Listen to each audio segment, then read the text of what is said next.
When I was growing up, my parents did not allow a deck of playing cards in the house. Card playing was wrong. It was sin. It made us spiritually impure. I didn't know why this was so. As a child, I didn't question it. I didn't find it weird. It was just the world that I lived in. When I became a follower of Jesus, I began to wonder where this purity law came from. And I actually found an article about Finnish Lutherans in the Upper Peninsula of Michigan, which is my background and where I was born. And among those Finnish Upper Peninsula Lutherans, card playing was associated with drinking and gambling. So someone who was a Christian didn't drink, gamble, or play cards. We were to be set apart from such things because they were impure and they brought stain to our souls. Put biblically, we were called to be holy or set apart. This idea of the card playing is an example of something called a holiness code.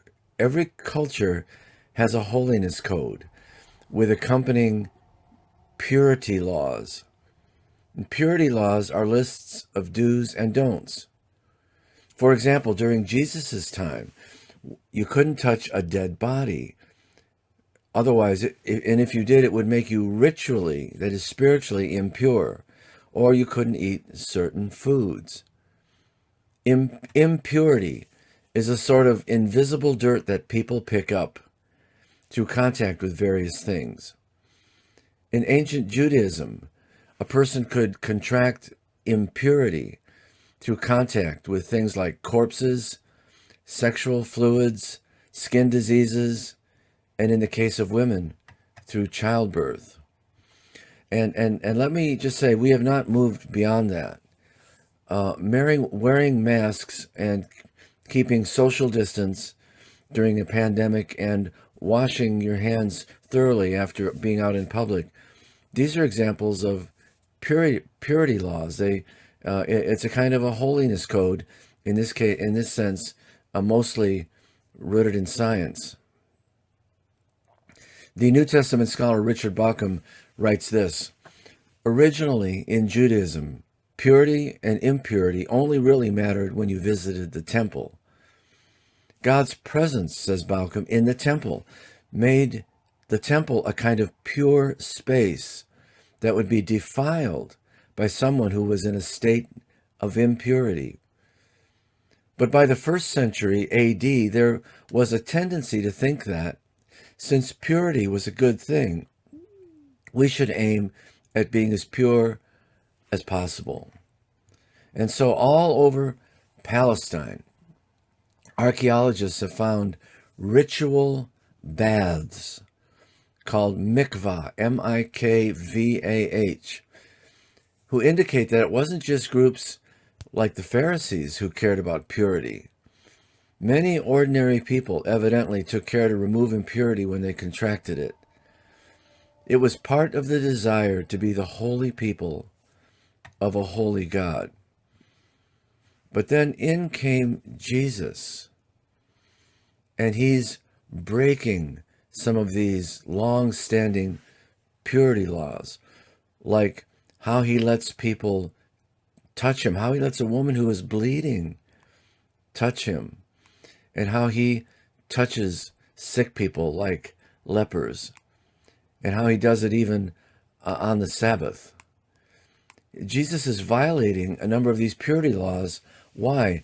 Because he is going to offer forgiveness and purity outside the sacrificial system and outside the temple.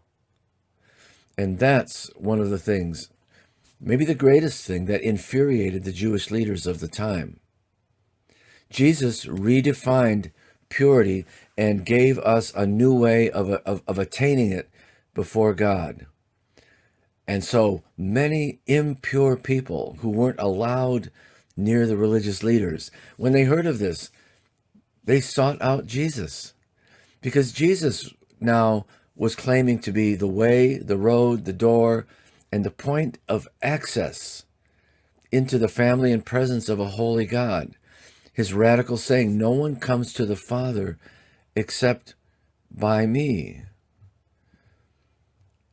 So the key question for Jews during this time of when Jesus was alive in the first century was how to achieve purity and maintain it, to be God's holy people in the midst of this really impure Roman occupation of the land.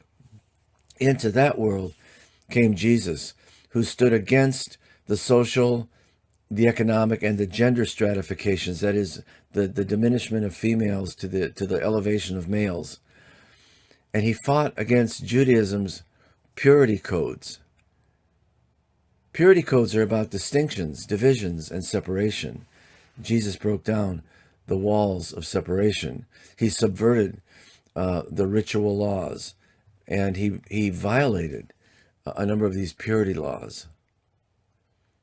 Jesus is moving outside the prevailing religious system, and independently in himself and by his authority, he is proclaiming the forgiveness of sin and restoring purity and holiness to people. We read in Matthew chapter 8, verses 2 through 4, a man with leprosy came and knelt before him and said, Lord, if you are willing, you can make me clean. Now look, you can make me clean. This is more than his physical healing. This is his restoration into the community and his allowance to enter into God's presence, to get close to God. So Jesus reached out his hand and touched the man. I'm willing, he said.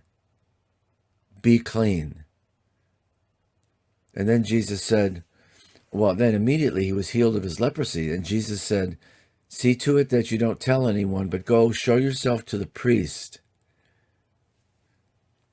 As we approach this Christmas time, think of Jesus in your life, how he has come to make you clean, righteous in his sight, so that you might have access to a holy God.